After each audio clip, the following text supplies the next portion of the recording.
नमस्कार दोस्तों, मैं अर्जुन आपका स्वागत करता हूँ स्टे बाय अर्जुन के यूट्यूब चैनल में। तो दोस्तों, आज की हमारी क्लास है नागरिकता के बारे में जो है आज की हमारी क्लास है। तो दोस्तों, वीडियो को अंत तक जरूर देखना ताकि सभी क्वेश्चन जो है आपको आसानी से याद हो जाएं।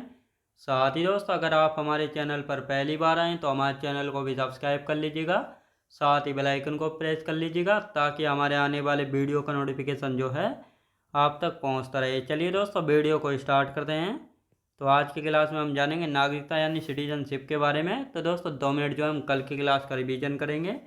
कल की क्लास में हम पढ़ रहे थे दोस्तों संघ एवं उसका राज्य क्षेत्र के बारे में, जिसको जो है संविधान के भाग 1 में रखा गया और भाग 1 में जो आर्टिकल 1 से लेकर 4 तक जो है चर्चा की गई थी।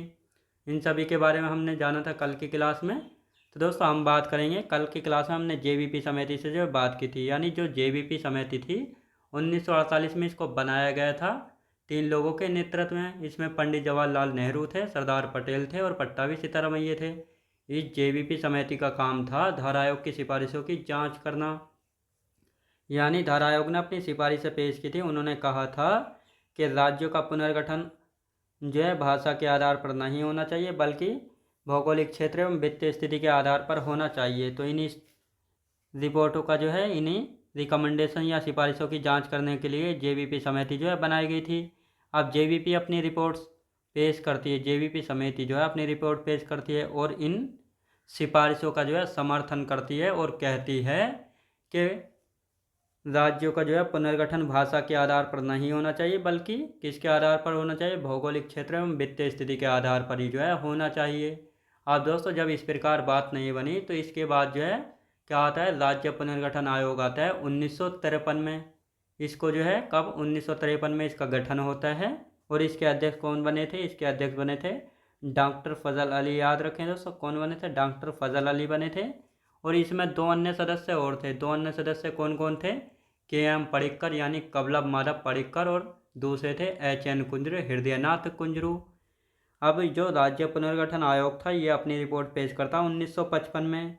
ये जब अपनी रिपोर्ट पेश करता है तो ये कहता है, यानी ग्रुप ABCD को समाप्त करके जो है क्या करना है, 16 राज्य और 6 यूटीज बनाए जाएं। कितने दोस्तों, 16 राज्य पे 3 यूटीज बनाए जाएं। लेकिन बनाए कितने गए थे, बनाए गए थे 14 राज्य व 3 यूटीज जो है बनाए गए थे। तो ये आपको अच्छे से याद रखना, 6 यूटीज जो है बनाए गए थे, 14 राज्य व 6 यूटीज जो है बनाए गए थे।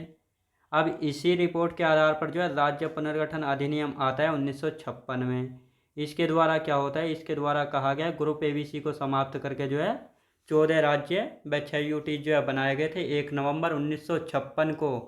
और इसके बाद जो है मुंबई प्रेसिडेंसी को तोड़कर जो है 1 मई 1960 में महाराष्ट्र और गुजरात जो है बना दिए थे। फिर इसके बाद जो है 1963 में जो है दोस्तों असम से तोड़कर क्या बनाया था, नागालैंड बनाया था। 1972 में नेफा को तोड़ा था, जिससे दोस्तों मिज़ोरम त्रिपुरा वगैरह जो है ये बनाए गए थे। और साथ ही इसके बाद जो है 2000 में यूपी को तोड़कर उत्तराखंड बनाया गया। फिर मध्य प्रदेश को तोड़कर छत्तीसगढ़ और बिहार से झारखंड बनाया गया था और आंध्र प्रदेश से 2014 में तेलंगाना बनाया गया था। तो इन सभी चीज़ों के बारे में कल की क्लास में हमने अच्छे से जो है चर्चा की थी। अब आपका रिवीजन भी हो गया होगा। अब आज की क्लास हम स्टार्ट करते हैं नागरिकता यानी सिटीजनशिप। तो आज की क्लास में जानेंगे जो नागरिकता है इसको संविधान के किस भाग में रखा गया है, कितने आर्टिकल हैं इस भाग में और कहाँ से जो है नागरिकता ली गई, तो इस सभी के बारे में बात करेंगे। तो यहाँ पे जो है आप सब लोग हेडिंग डाल लेंगे नागरिकता यानी सिटीजनशिप। नागरिकता यानी सिटीजनशिप के बारे में पहले समझ लेते हैं। नागरिकता होती क्या है दोस्तों, यानी किसी देश में कोई व्यक्ति रहता है तो उसको सभी राजनीतिक अधिकार प्राप्त हों, सभी मौलिक अधिकार प्राप्त हों, तो वह जो है उस देश का नागरिक कहलाता है। तो ये होता है दोस्तों नागरिकता। नागरिकता को संविधान के भाग 2 में रखा गया और भाग 2 में जो है आर्टिकल 5 से लेकर 11 तक हम पढ़ने वाले हैं। नागरिक यानी सभी राजनीतिक अधिकार और सभी मूल अधिकार जो है उसको प्राप्त हों, तो वह उस देश का नागरिक कहलाता है। और भारत में जो ये नागरिकता है ये कहाँ से प्रेरित है या कहाँ से ली गई है, तो ब्रिटेन के संविधान से भारत में नागरिकता प्रेरित है। नागरिकता का प्रकार है एकल नागरिकता, मतलब भारत में जो है एकल नागरिकता चलती है। यानी अगर कोई भारतीय व्यक्ति जो है किसी दूसरे देश की नागरिकता ग्रहण कर लेता है या प्राप्त कर लेता है तो उसकी भारतीय नागरिकता जो ऑटोमेटिक यानी स्वतः ही समाप्त हो जाएगी। अब ऐसा क्यों है, क्योंकि भारत में जो है दोस्तों एकल नागरिकता चलती है।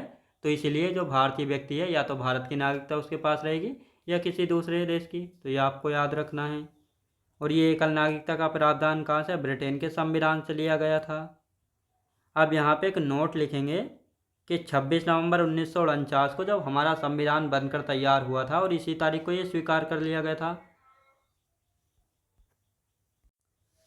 तो अब दोस्तों यहाँ पे हम बात करें यानी 26 नवंबर 1949 को जो है जब हमारा संविधान बनकर तैयार हुआ था, तो नागरिकता से संबंधित कितने आर्टिकल जो है 26 नवंबर 1949 को जो है लागू कर दिए गए थे? तो अनुच्छेद 5, 6, 7, 8, 9, ये 5 आर्टिकल जो है नागरिकता से संबंधित जो है 26 नवंबर 1949 को ही जो है लागू कर दिए गए थे। और बाकी का 10 और 11 जो है 26 जनवरी 1950 को पूर्ण संविधान के साथ। तो ये आपको अच्छे से यहाँ पे याद रखना है। अब यहाँ पे हम बात करेंगे कि भारत में जो है कितने प्रकार से नागरिकता प्राप्त की जाती है? तो 5 प्रकार से। तो नागरिकता प्राप्त करने के कितने प्रकार है? 5 प्रकार कौन कौन से? जन्म से, वंश परंपरा से, पंजीकरण से, देशीयकरण से और भूमि अर्जन द्वारा। तो भारत में जो है इन 5 प्रकार से जो है नागरिकता प्राप्त की जाती है। जन्म से, वंश परंपरा से, पंजीकरण से, देशीयकरण से और भूमि अर्जन द्वारा। तो अब इनको एक एक करके अच्छे से यहाँ पे समझ लेते हैं। तो सबसे पहले बात करेंगे जन्म से, यानी किसी व्यक्ति का जन्म 26 जनवरी 1950 को या उसके बाद भारत में हुआ है तो वह जो है जन्म से नागरिकता प्राप्त उसको हो गई थी। यहाँ कुछ अपवाद हैं, यानी विदेशी राजनयिकों के भारत में जन्मे बच्चे, शत्रु के अधीन किसी भूभाग पर जन्मे बच्चों को नागरिकता नहीं मिलेगी जन्म के आधार पर। और यहाँ पर जो है एक नागरिकता संशोधन अधिनियम किया गया था। नागरिकता संशोधन अधिनियम 1986 किया गया था। इसके तहत कहा गया था अगर जन्म से नागरिकता के लिए जो है उसके माता पिता में से जो है कोई एक भारतीय नागरिक होगा तभी जो है उसको जन्म के आधार पर जो है नागरिकता दी जाएगी। यानी जो नागरिकता संशोधन अधिनियम 1986 किया गया था, इसमें कहा गया था जन्म से नागरिकता के लिए जो है माता पिता में से एक कोई भारतीय नागरिक होना चाहिए। तो इस प्रकार जो है जन्म से नागरिकता प्राप्त की जाती थी। आप देखते हैं वंश परंपरा के अनुसार किस प्रकार, यानी वंश परंपरा के अनुसार जो है विदेश में किसी का जन्म 26 जनवरी 1950 को या उसके बाद हुआ है और साथ ही जन्म के समय माता पिता में से कोई एक भारतीय नागरिक है तो उसको जो है वंश परंपरा के अनुसार नागरिकता मिल जाती थी। लेकिन यहाँ पर भी जो है नागरिकता संशोधन अधिनियम 1992 किया गया था। नागरिकता संशोधन अधिनियम 1992, तो इसमें कहा गया था माता की नागरिकता के आधार पर विदेश में जन्मे बच्चे को भारत की नागरिकता का प्रावधान है। यानी यहाँ पर जो नागरिकता संशोधन अधिनियम 1992 किया गया था, इसमें कहा गया माता की नागरिकता के आधार पर जो है विदेश में जन्मे बच्चे को जो है भारत की नागरिकता का प्रावधान है। तो ये आपको याद रखना है। अब यहाँ पे हम बात करेंगे, यहाँ पर जो है एक नोट लिख लेते हैं क्योंकि यहाँ पे कुछ बदलाव किए गए थे। यानी 3 दिसंबर 2004 के बाद जो है भारत के बाहर जन्मे बच्चे को वंश परंपरा के आधार पर नागरिकता नहीं दी जाएगी। इसके लिए एक कंडीशन यानी शर्त रख दी गई थी, यानी जन्म के 1 वर्ष के भीतर जो है भारतीय वाणिज्यिक दूतावास में पंजीकृत कराना होगा तभी जो है उसको वंश परंपरा के अनुसार जो है नागरिकता मिल सकती है। यानी आप मान लेते हैं कोई व्यक्ति जो अमेरिका के न्यूयॉर्क में रह रहा है और उसको जो है वहाँ पर बच्चा पैदा हो गया है तो उसको जो है वहाँ इंडियन एम्बेसी यानी भारतीय वाणिज्यिक दूतावास में जो है उसका रजिस्ट्रेशन कराना होगा कि इस हॉस्पिटल में मेरा बच्चा पैदा हुआ इतनी तारीख को, 1 साल के अंदर अंदर, तभी जो है उसको भारत की नागरिकता मिल सकती है वंश परंपरा के अनुसार। तो ये आपको याद रखना है। तो ये वंश परंपरा के अनुसार थी। अब पंजीकरण से देख लेते हैं। पंजीकरण हेतु आवेदन करने की तिथि 5 से 7 वर्ष। तो ये 5 से 7 वर्ष जो है आप कितनी कर दी गई है? 5 वर्ष कर दी गई है। कौन से अधिनियम के द्वारा? नागरिकता संशोधन अधिनियम 2019 के तहत जो है इसको अब 5 वर्ष कर दिया गया है घटाकर। भारत में निवास करने वाला व्यक्ति हो, ऐसा व्यक्ति जिसका जन्म भारत में हुआ हो परंतु भारत के बाहर निवास कर रहा हो, विदेशी महिला जो भारतीय से विवाह कर चुकी हो या करने वाली हो, जैसे सीमा हैदर ने जो है किससे शादी कर ली है? सचिन से, याद रखेंगे। राष्ट्रमंडल देशों के ऐसे नागरिक जो भारत में रहते हैं या भारत सरकार की नौकरी करते हैं। तो ये आपको याद रखना है। ये पंजीकरण से इस प्रकार जो है मिलती है। अब देशीयकरण, इसमें क्या है? यानी कोई विदेशी व्यक्ति जो स्वेच्छा से यानी अपनी इच्छा से भारत की नागरिकता ग्रहण करना चाहता है या प्राप्त करना चाहता है, भारत की नागरिकता के आवेदन के लिए 1 वर्ष से भारत में रह रहा हो, कुल मिलाकर जो है 5 वर्षों तक भारत में रहा हो। तो ये आपको याद रखना है। और संविधान में उल्लेखित भाषाओं में से किसी एक का जो है उसको अच्छा ज्ञान हो, अच्छे से बोल लेता हो, अच्छे से लिख लेता हो, तब जो है वह देशीयकरण से नागरिकता प्राप्त कर सकता है। तो ये आपको याद रखना है, देशीयकरण से किस प्रकार प्राप्त की जाती है। अब भूमि अर्जन द्वारा देख लेते हैं। भूमि अर्जन, इसका क्या मतलब है? भूमि अर्जन द्वारा दोस्तों हम मान लेते हैं जैसा पीओके है, बांग्लादेश या पाकिस्तान, अगर भारत जो है इन पर अपने अधिकार में कर लेता है इनको, तो इन पर जो भी व्यक्ति रहते हैं उनको जो है भूमि अर्जन द्वारा भारत की नागरिकता प्राप्त हो जाएगी। भारत सरकार द्वारा किसी नए भूभाग को अर्जित कर भारत में विलय करना, तो ये आपको समझ आया होगा भूमि अर्जन द्वारा किस प्रकार नागरिकता प्राप्त की जाती है।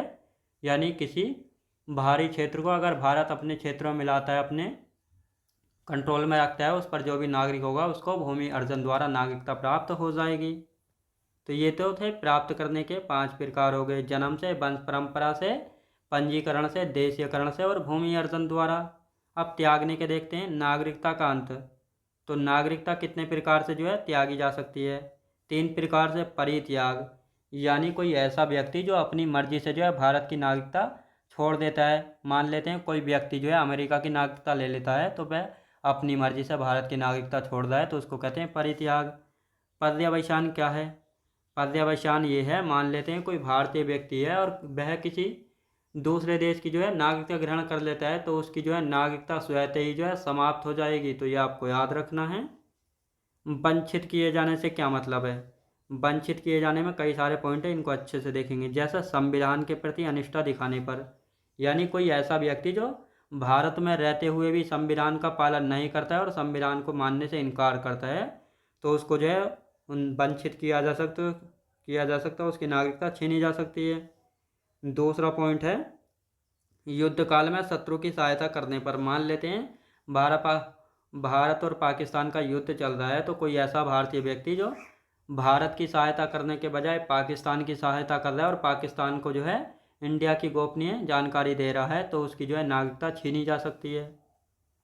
पंजीकरण या देशीयकरण द्वारा नागरिकता प्राप्त करने के 5 वर्ष के भीतर किसी अन्य देश द्वारा 2 वर्ष की सजा पाने पर उसकी नागरिकता समाप्त की जा सकती है, और लगातार 7 वर्षों तक भारत से बाहर रहने पर उसकी नागरिकता जो है समाप्त हो जाती है। तो ये पॉइंट है, तो ये आपको याद रखना है। और साथ ही इसमें एक पॉइंट और है, यानी कोई भारतीय महिला जो किसी विदेशी से अगर शादी कर लेती है तो उसकी नागरिकता भी जो है समाप्त हो जाती है, तो ये आपको याद रखना है। तो आज की क्लास थी हमारी यहाँ पर। अब इसके आर्टिकल वगैरह जो बचे हैं, आर्टिकल 5 से लेकर 11 तक, इनको हम कल की क्लास में कंटिन्यू करेंगे, और उसके बाद जो है मौलिक अधिकार यानी फंडामेंटल राइट्स को जानेंगे, जिनको संविधान के भाग 3 में जो है रखा गया है। तो दोस्तों कमेंट बॉक्स में जरूर बताना आपको वीडियो क्वालिटी, कंटेंट वगैरह कैसा लगा। साथ ही अगर आप हमारे चैनल पर पहली बार आएँ तो हमारे चैनल को भी सब्सक्राइब कर लीजिएगा, साथ ही बेल आइकन को प्रेस कर लीजिएगा, ताकि हमारे आने वाले वीडियो का नोटिफिकेशन जो है आप तक पहुंचता रहे। चलिए दोस्तों, मिलते हैं नेक्स्ट वीडियोज़ में।